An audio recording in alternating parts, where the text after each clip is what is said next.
Hey everybody, I'm Pastor Rob Singleton. Some call me P-Ro. You can probably guess why. I have no idea. No idea? Here's the question. What's up with all these denominations? There's so many of them. Now, before we get started, do me a favor, hit that subscribe button and the notification bell so you don't have to miss a single episode of Ask P-Ro. So why are there so many different denominations and types of churches? No, I have no idea. Well, there's several reasons. For starters, let's not forget that denominations are made up of churches. Churches are made up of people. You see where this is going, right?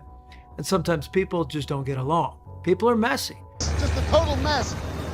Just because people are Christians doesn't mean they're always going to agree and sing Kumbaya and have a Pepsi or a Coke and be just unified in a circle holding hands singing.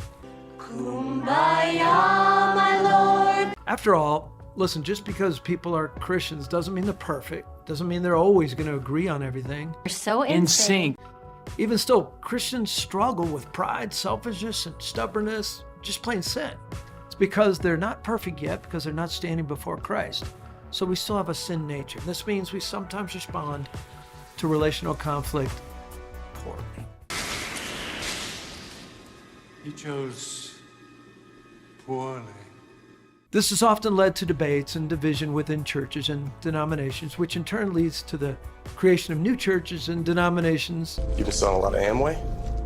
It's an unfortunate situation, but a reality given human nature. Listen, maybe this is why Jesus focused so much on unconditional love and forgiveness as an expression of the kind of people he actually wants us to be.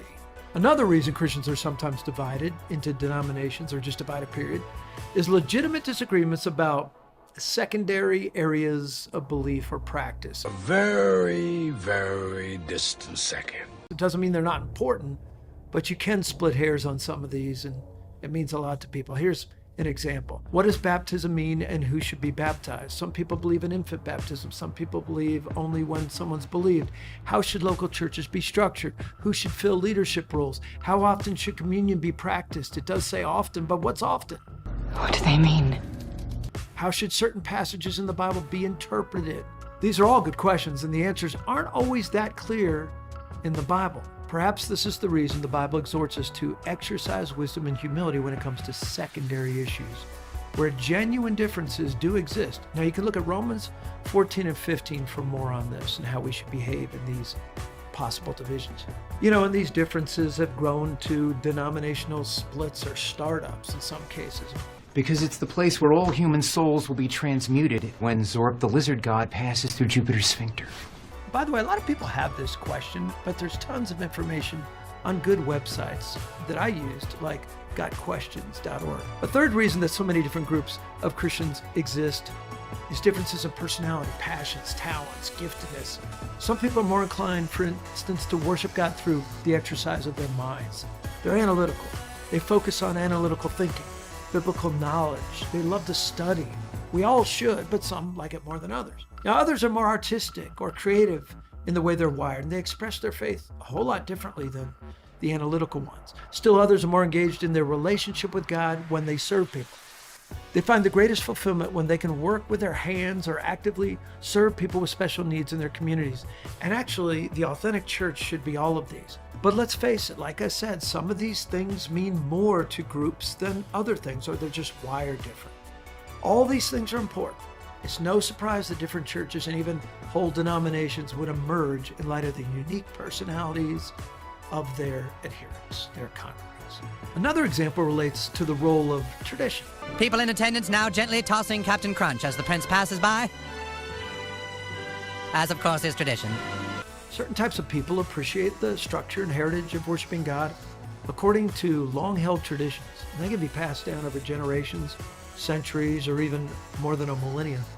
So a more traditional church in the Episcopal or Lutheran or Greek Orthodox denomination might feel more comfortable to them. Other people, however, they prefer to explore fresh, innovative ways of growing in their relationship with God and often feel sort of hemmed in by long-standing rituals or traditions. I am really claustrophobic. So a non-denominational church might suit them best. Of course, these are not the only reasons that different churches and denominations exist, but some practical matters like the role of tradition in a worship service can play a huge role.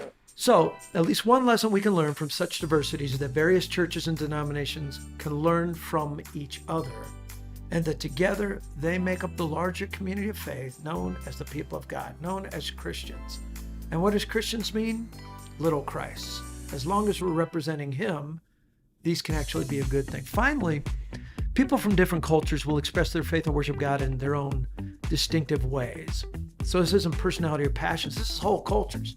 Shouldn't surprise us at all if churches in a middle-class Midwest American city are extremely different from those in maybe a war-torn or a poverty-stricken village in a remote place. Consequently, various churches and whole denominations will vary greatly depending upon the geographical location and cultural values of the people themselves. Well, this isn't even close to an exhaustive treatment for the reason for denominations, so I'll treat this again in part 2 of What is Up with Denominations. See you next time.